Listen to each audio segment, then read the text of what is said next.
Item ಯಾವುದೇ ಇರಲಿ try ಮಾಡಿ ಆಚಿ ಚಿಕನ್ ಮಸಾಲಾ. ಬೆಂಗಳೂರಿನಲ್ಲಿ ಮತ್ತೆ ಚಿಗುರಿದೆ ಈ ಪುಡಿ ರೌಡಿಗಳ ಅಟ್ಟಹಾಸ ದರ್ಪ. ಕೇಳಿದ್ದನ್ನ ಕೊಡದಿದ್ದಕ್ಕೆ ಕಾಂಡಿಮೆಂಟ್ಸ್ ಮೇಲೆ ದಾಳಿಯಾಗಿದೆ. ಇಬ್ಬರು ಪುಡಿ ರೌಡಿಗಳಿಂದ ಆಗಿರುವಂತಹ ಅಟ್ಯಾಕ್ ಇದು. ಅಂಗಡಿಯನ್ನ ಪುಡಿ ಪುಡಿ ಮಾಡಿದ್ದಾರೆ. ಮೈಸೂರು ರಸ್ತೆಯ ಬ್ಯಾಟರಾಯನಪುರದಲ್ಲಿ ಆಗಿರುವಂತಹ ಘಟನೆ. ಆ ಡ್ರ್ಯಾಗನ್ನಿಂದಲೂ ಕೂಡ ಮಾಲೀಕನ ಮೇಲೆ ಹಲ್ಲೆ ಮಾಡುವಂತ ಯತ್ನ ಆಗಿದೆ. ಬೇಕರಿ ತಿನಿಸು ತಿಂದು ಕಾಸು ಕೊಡದೆ ಈ ರೀತಿಯಾಗಿ ಕಳ್ಳಾಟವನ್ನು ಮಾಡ್ತಾ ಇರುವಂತ ಪುಡಿ ರೌಡಿಗಳು. ನಿನ್ನೆ ರಾತ್ರಿ ಬಾರ್ ಬಳಿ ಕಿಡಿಗೇಡಿಗಳಿಂದ ಆಗಿರುವಂತ ದುಷ್ಕೃತ್ಯ ಇದು.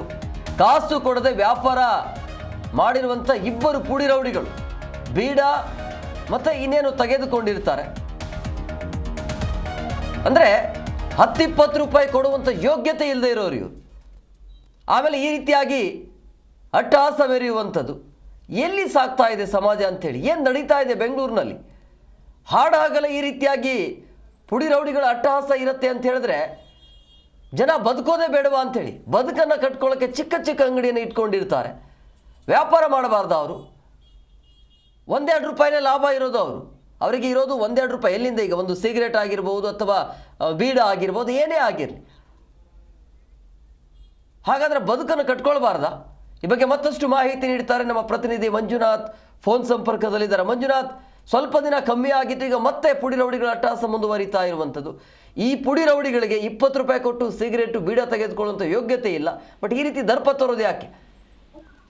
ಕುಮಾರ್, ಖಂಡಿತವಾಗೂ ಬೆಂಗಳೂರಿನಲ್ಲಿ ಸಣ್ಣ ಸಣ್ಣ ವಿಚಾರಗಳಿಗೆ ಪುಡಿ ರೌಡಿಗಳು ಎಲ್ಲಂದ್ರಲ್ಲಿ ಉಟ್ಕೊಳ್ಳುವಂತ ಕೆಲಸ ಆಗ್ತಾ ಇದೆ.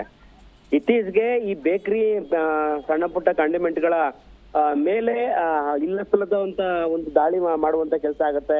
ಬಾಟಲ್ಗಳನ್ನ, ಬೇಕರಿಯನ್ನ ಸಂಪೂರ್ಣವಾಗಿ ದಾಳಿ ಮಾಡಿ ಅಲ್ಲಿ ಹಾಳು ಮಾಡುವಂತ ಪ್ರಕ್ರಿಯೆಗಳು ಮುಂದುವರೆದ ಭಾಗವಾಗಿ ಆಗ್ತಾ ಇದೆ.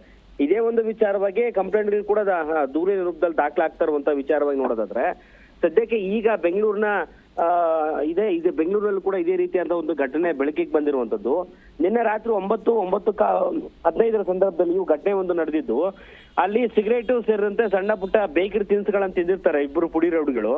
ಆ ಪುಡಿ ರೌಡಿಗಳು ತಿಂದಂತ ಒಂದು ಮೊತ್ತವನ್ನ ಕೇಳುವಂತ ಸಂದರ್ಭದಲ್ಲಿ ನಾವ್ಯಾಕೆ ಕೊಡ್ಬೇಕು ಎನ್ನುವಂತ ದಾಳಿಯನ್ನ ನೇರವಾಗಿ ಅಲ್ಲಿ ಪುಡಿ ರೌಡಿಗಳು ಮಾಡ್ತಾರೆ. ಜೊತೆಗೆ ಹಲ್ಲೆ ಮಾಡುವಂತ ಕೆಲಸ ಕೂಡ ಆಗಿದೆ. ಗ್ರಾಹಕನು ಕೂಡ ಪಕ್ಕದಲ್ಲಿ ಒಬ್ಬ ಗ್ರಾಹಕ ಇರ್ತಾನೆ, ಆತನ ಪ್ರಶ್ನೆ ಮಾಡುವಂತ ಸಂದರ್ಭದಲ್ಲಿ ಗ್ರಾಹಕನ ಮೇಲೂ ಕೂಡ CCTVಯಲ್ಲಿ ಫುಟೇಜ್ ಕೂಡ ಸಾಕ್ಷಿ ಹೇಳ್ತಾ ಇದೆ. ಹಲ್ಲೆ ಮಾಡುವಂತದ್ದು, ಕಾಲಿನಿಂದ ಒದಿಯುವಂತ ಆಗತ್ತೆ, ಜೊತೆ ಕೈನಿಂದ ದಾಳಿ ಮಾಡುವಂತದ್ದಾಗತ್ತೆ, ಹಲ್ಲೆ ಮಾಡುವಂತ ಕೆಲಸ ಕೂಡ ಆಗತ್ತೆ. ಅದಾದ ಬಳಿಕ ಇನ್ನಷ್ಟು ತೀವ್ರಗೊಂಡಂತ ಪುಡಿ ರೌಡಿಗಳು ಆ ಬೇಕರಿ ಮೇಲೆ, ಕಾಂಡಿಮೆಂಟ್ ಮೇಲೆ ದಾಳಿ ಮಾಡುವಂತ ಕೆಲಸ ಕೂಡ ಆಗಿದೆ. ಡ್ರ್ಯಾಗರ್ ನಿಂದ ಬೇಕರಿ ಮಾಲೀಕನ ಮೇಲೆ ಹಲ್ಲೆ ಮಾಡುವಂತ ಕೆಲಸ ಕೂಡ ಆಗಿದೆ ಎನ್ನುವಂತ ಆರೋಪ ಕೇಳಿ ಬರ್ತಾ ಇರುವಂತು. ಈ ಒಂದು ಘಟನೆ ಬ್ಯಾಟರಾಯನಪುರ ಒಂದು ಪೊಲೀಸ್ ಠಾಣೆ ವ್ಯಾಪ್ತಿಯಲ್ಲಿ ನಡೆದಿರುವಂತಂದ್ರೆ ಮೈಸೂರು ರಸ್ತೆಯಲ್ಲಿರುವಂತ ಬ್ಯಾಟರಾಯನಪುರ ಒಂದು ಬೇಕರಿ ಬಳಿ ನಡೆದಿರುವಂತ ಘಟನೆ ಹಿನ್ನೆಲೆಯಲ್ಲಿ ಆತರ ಯಾರ್ಯಾರು ಈ ದಾಳಿ ಮಾಡಿದ್ರು ಅವರನ್ನ ವಶಕ್ಕೆ ಪಡೆಯುವಂತ ಕೆಲಸ ಪೊಲೀಸರು ಮಾಡಿರುವಂತದ್ದು. ಹೆಚ್ಚಿನ ತನಿಖೆಯನ್ನು ಕೂಡ ಮಾಡ್ತಾ ಇದ್ದಾರೆ. ಈ ಮೂಲಕವಾಗಿ ಪುಡಿ ರೌಡಿಗಳ ಅಟ್ಟಹಾಸ ಎನ್ನುವಂಥದ್ದು ಏನಿದೆಯೋ, ಸಣ್ಣ ಸಣ್ಣ ವಿಚಾರಕ್ಕೂ ಕೂಡ ಜಗಳವನ್ನ ಕಿತ್ತು ಈ ದಾಳಿ ಮಾಡುವಂತದ್ದಾಗ್ಲಿ, ಹಲ್ಲೆ ಮಾಡುವಂತ ಪ್ರಕರಣಗಳು ದಿನೇ ದಿನೇ ಹೆಚ್ಚಾಗ್ತಿರುವಂತದ್ದು ವಿಪರ್ಯಾಸ ಅಂದ್ರೆ ತಪ್ಪಾಗ್ಲಿಕ್ಕಿಲ್ಲ. ಹೇಮಕುಮಾರ್, ಈ ಕೇಸ್ ದಾಖಲಾಗಿದೆ ಇಲ್ಲ ಮಂಜುನಾಥ್? ಇವ್ರ ಮೇಲೆ ಕ್ರಮ ಆಗಿಲ್ವಾ ಇದುವರೆಗೂ? ಕ್ರಮ ಆಗಿದೆ ಹೇಮಕುಮಾರ್. ಯಾಕಂದ್ರೆ ನಿನ್ನೆನೆ ಒಂದು ಬೇಕರಿ ಪರವಾಗಿ ನಿಂತ, ಕಾಂಡಿಮೆಂಟ್ಸ್ ಪರವಾಗಿ ನಿಂತ ಒಂದಷ್ಟು ಸಂಘಟನೆಗಳೇನಿದ್ದಾವೋ ದೂರು ದಾಖಲು ಮಾಡುವಂತ ಕೆಲಸ ಮಾಡ್ತಾರೆ.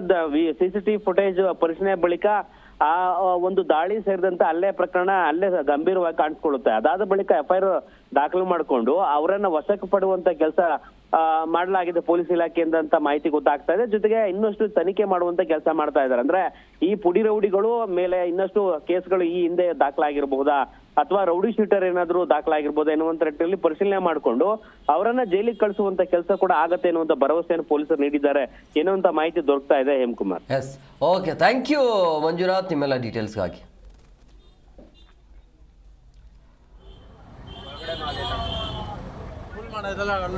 ಮಾಡಿ